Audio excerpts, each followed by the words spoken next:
The Book of Numbers explained, from wilderness to promise. Thank you for watching. Please don't forget to like and subscribe, it really does help us build the channel. The Book of Numbers is one of the least read books in the Bible, but it's also one of the most important. It's not just about counting people. It's about a journey through the wilderness, filled with lessons about faith, obedience, and God's faithfulness when His people fail. Today, we'll explore the Book of Numbers, what it's about, why it matters, and what it teaches us about walking with God through life's deserts. What is the Book of Numbers? The Book of Numbers is the fourth book of the Bible, following Genesis, Exodus, and Leviticus. It gets its name from the two censuses, the counting of Israel's tribes at the beginning and end of the book. But the Hebrew title is more revealing, in the wilderness. That's what Numbers is really about, God's people wandering between slavery in Egypt and the promised land of Canaan. Numbers picks up 1 year after the Exodus, as the Israelites are camped at Mount Sinai. They've received the law and built the tabernacle. Now, it's time to move forward. But what was meant to be an 11-day journey to the promised land becomes a 40-year struggle, filled with rebellion, complaints, and consequences. Still, through it all, God remains faithful, guiding, providing, and preparing His people for what's ahead. The structure of Numbers. The Book of Numbers can be divided into 3 main sections, each centered around a different location. At Mount Sinai, chapters 1 to 10, God organizes His people for the journey. In the wilderness, chapters 11 to 21, Israel rebels and wanders because of unbelief. On the plains of Moab, chapters 22 to 36, a new generation prepares to enter the promised land. It's a journey from order to chaos to renewal, a mirror of the spiritual journey many of us experience today. Preparation. At Mount Sinai, the first 10 chapters are all about organization and preparation. God tells Moses to take a census of all the men fit for battle. The tribes are arranged around the tabernacle, showing that God's presence is at the center of their lives. The Levites are set apart for ministry and the care of the sanctuary. Laws are given to keep the camp pure. Then, the cloud of God's presence rises from the tabernacle, the signal to move. Israel sets out, led by the Ark of the Covenant and guided by the pillar of cloud and fire. It's a picture of divine order, God leading His people step by step. But that order doesn't last long. Rebellion in the wilderness. This middle section, the longest part of Numbers, is where things go wrong. Soon after leaving Sinai, the people begin to complain. They grumble about food, leadership, and God's plan. Even Moses becomes weary under the pressure. Then comes one of the most tragic moments in Israel's history, the rebellion at Kadesh Barnea, Numbers 13 to 14. Moses sends 12 spies into Canaan. They return with mixed reports. The land is rich and beautiful, but it's filled with giants and fortified cities. 10 spies say, "We can't do it." Only Joshua and Caleb believe God can give them victory. The people choose fear over faith. They cry out to return to Egypt, and as a result, God declares that this generation will not enter the promised land. They will wander for 40 years, until the next generation is ready to trust him. This pattern repeats throughout Numbers: Korah's rebellion against Moses' leadership, Numbers 16.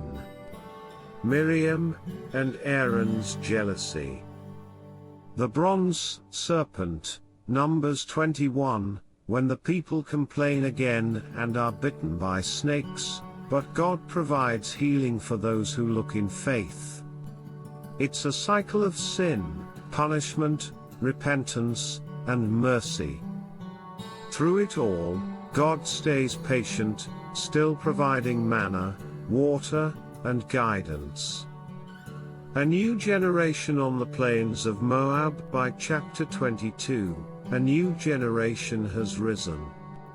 The old one has passed away, and Israel camps on the plains of Moab, east of the Jordan River, just across from the Promised Land.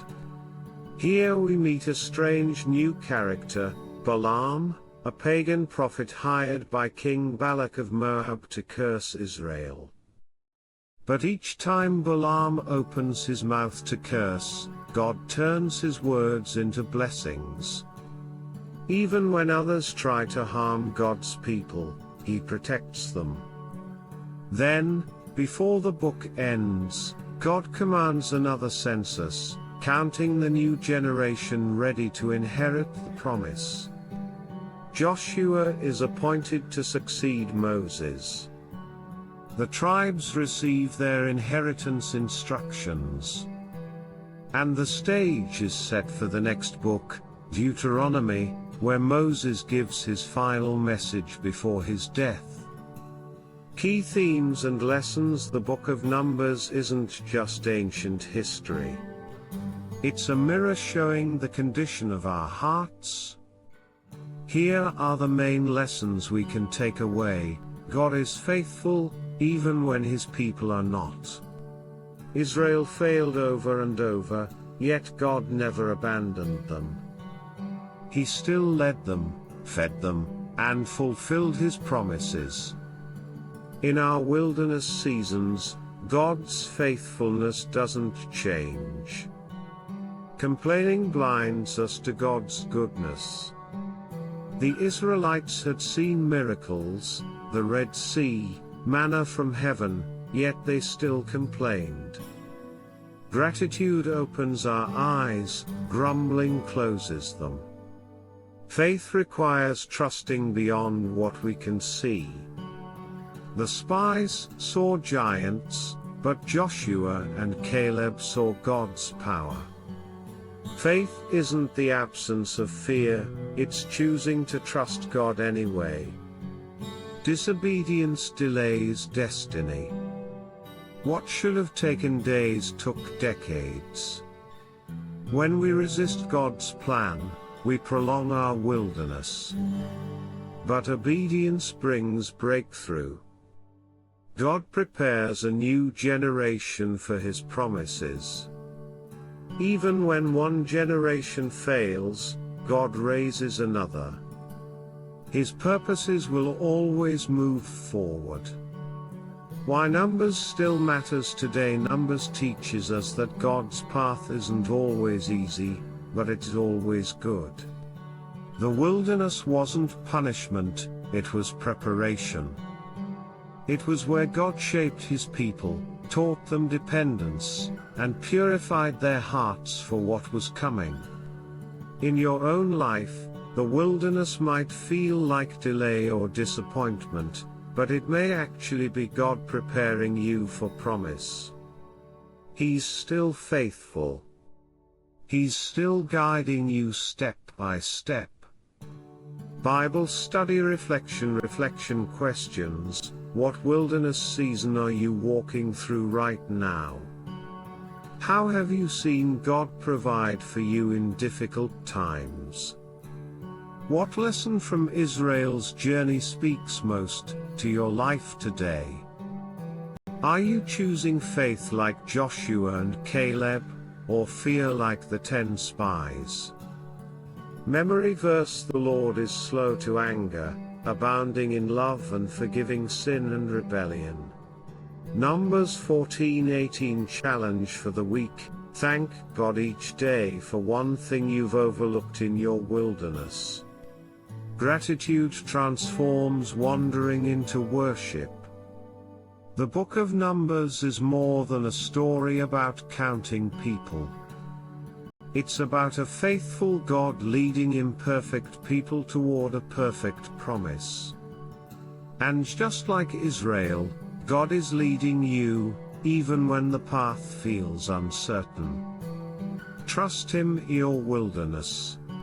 Because every desert road leads to a promised land.